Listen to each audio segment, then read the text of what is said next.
the output.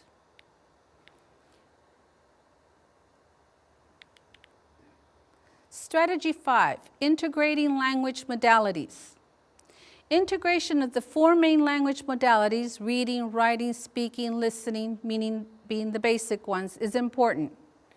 We don't all just speak grammar, or we don't all just speak reading, or actually just read reading, okay, in a language. Creating classroom activities then that require students to use language within 2 or more of the 4 modalities helps to reinforce the concepts being emphasized. This approach also lends itself well to a variety of learning styles.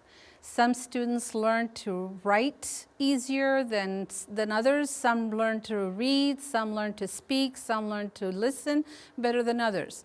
For example, writing helps develop some students improve their listening skills. It has also been shown that reading helps students develop competence in writing. Practice in one modality often results in improved competence in other modalities.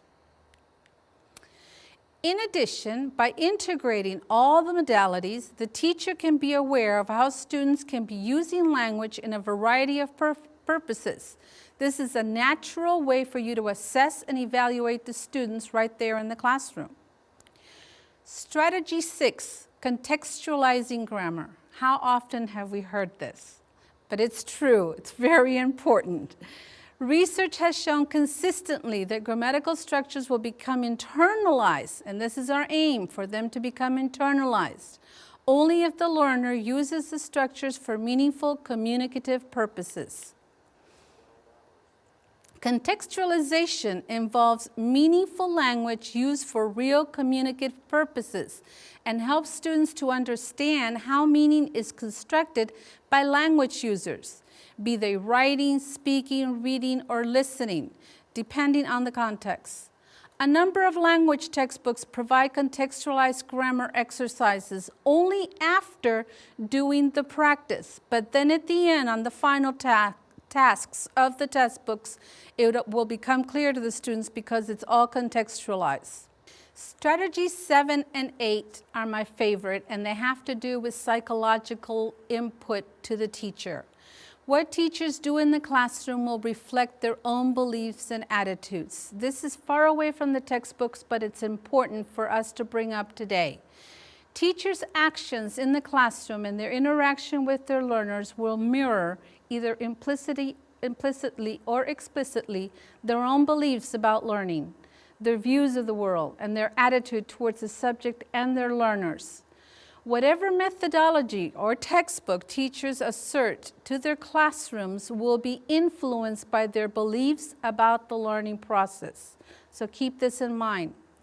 Strategy 8 is one of my very, very favorite, and it's learning is influenced by the settings and or situations in which it occurs. As discussed, the whole context has a significant influence on any learning that takes place. This applies not only to the language context, but to the physical setting, such as the classroom and or the home, etc., and emotional situations of the learner, for example, their developmental stage. This is where it is important that students feel and establish support of the physical and emotional settings for the interaction that needs to take place. All the other strategies that we've mentioned before this takes place if only this has been taken care of. It also applies to the cultural background of the learner, which will influence the sense they make of the learning situation and their view of the culture to which the foreign language belongs.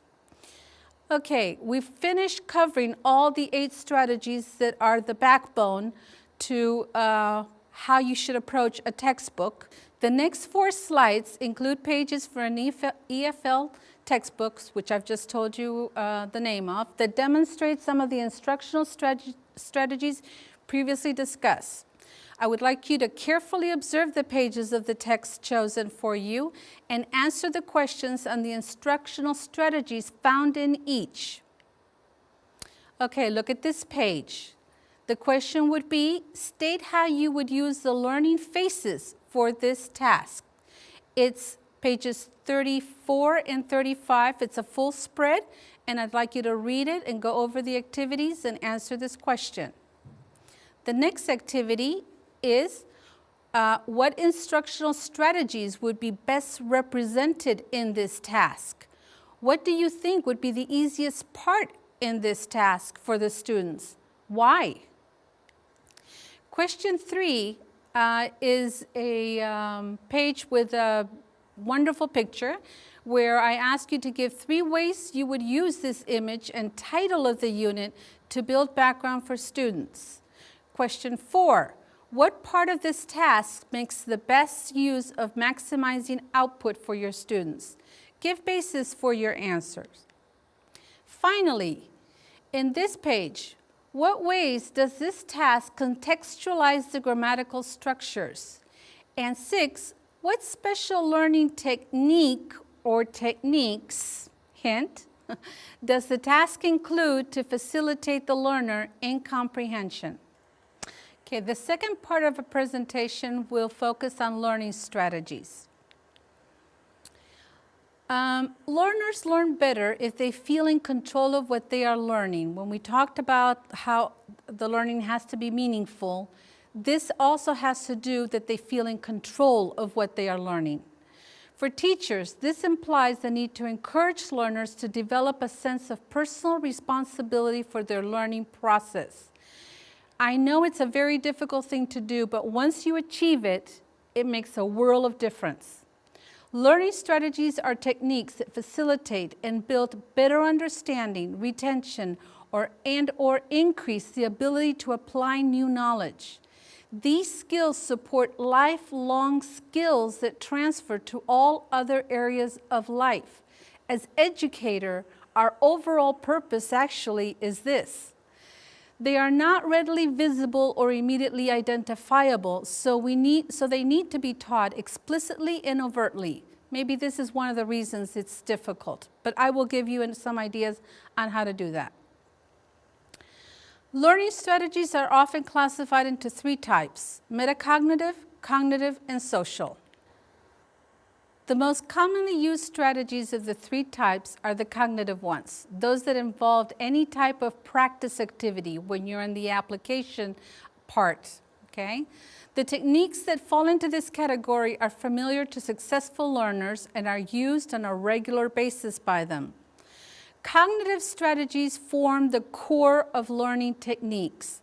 They fall into the general category that students call studying, and can make learning more motivating and productive for them when they are appealing, creative, interesting, even game-like in nature. And this is the teacher's duty, to make them that way.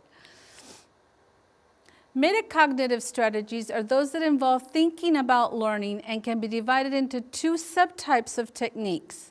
Those that deal with organizing and planning for learning, and those that deal with self-monitoring and self-evaluating learning.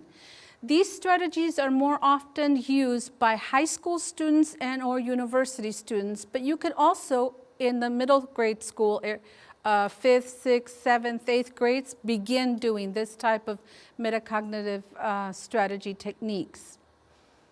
And lastly, the one that students love the best are the social learning strategies, and those are in which the learner works with other students, that's why they like it, or simply they learn from the environment. Today, the internet and the computer has been the most meaningful way for them to be social in using these types of instruments. Examples of learning strategies. Some examples of the cognitive ones, the ones that are the most commonly used by students and teachers, include making specific connections between new learning and learned knowledge, which we've already talked about, building background. Making connections between English and the student's language, using cognates. This will help students remember vocabulary. Highlighting important information while reading and note-taking. Get your high school students to begin taking notes immediately. This would be essential in the university setting. Dividing a large body of information into smaller units. Anything in life, if tackled at large, can be overwhelming. But if you teach your students how to break it down into smaller units, they can get adjusted to handling